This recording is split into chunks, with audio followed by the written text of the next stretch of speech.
All right, guys, so moving on now. So you should have identified about 7 to 10 roughly good CPA offers that are single opt-in that you feel like would pay you a decent amount of commission.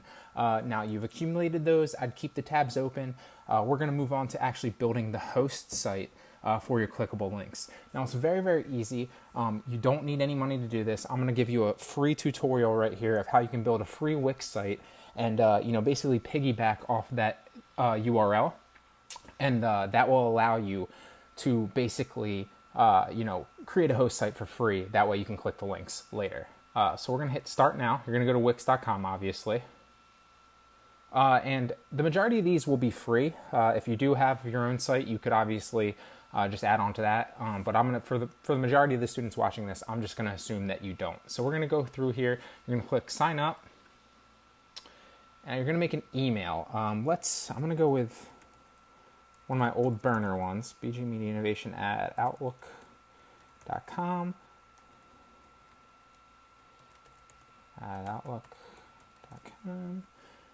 And then we're going to make up a password. Now you simply need an email to sign up. It's not difficult. And then it doesn't really necessarily matter too much which one you're going to create. I always choose blog just because it's the easiest, and I recommend that you do that too. Now, I always recommend you do the ADI just because it's a little bit more user-friendly, but it really doesn't matter. You could do the Wix yourself if you want. I usually do this, but for the sake of this course, I'm going to show you the ADI creation. Now, none of this really matters. We'll just call it news. This matters in other things, but for the CPA strategy, it does not matter at all. None of this matters. You can just click next if you want. And we're going to slowly just move through this. What's the name of your blog or website? Now you'll notice one thing too, one thing I forgot to mention is when you sign up with your first email, that is the free Wix site is going to put part, if not most, of your email's title into your URL. Now that doesn't necessarily matter too much. You can always write your URL down later, and I'll show you exactly what I mean by that in later lectures.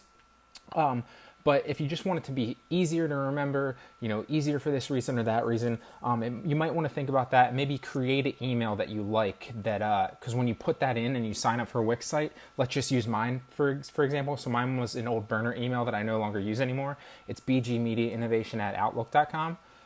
What you'll see in a minute when I actually go through the blog process and create this, up in the URL of my blog, it will actually most likely say, HTTPS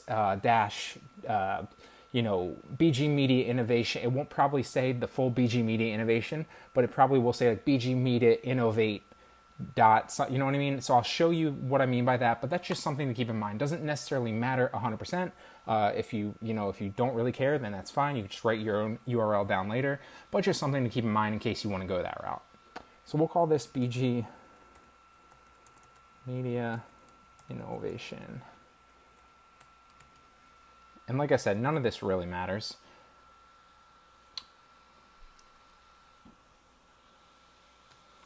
We're going to click next.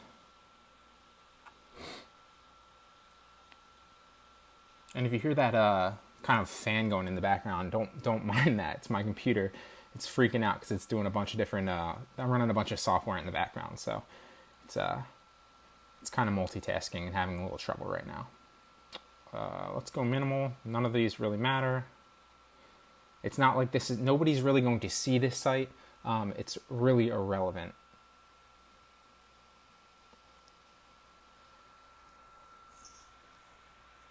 Now let's go back and, while this is preparing, we're going to go back and try to make, this is from my other Wisant course. Let's go to this, pull that out, and we'll go to MaxBounty.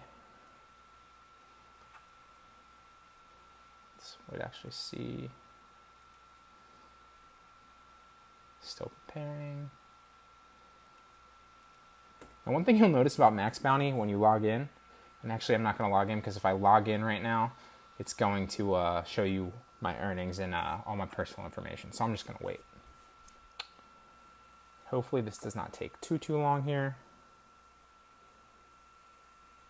But just in case it does, I'm actually going to end this here, and then I'll resume it once it's done preparing, and we'll start building the website. So we'll break this down into, actually, never mind, I lied.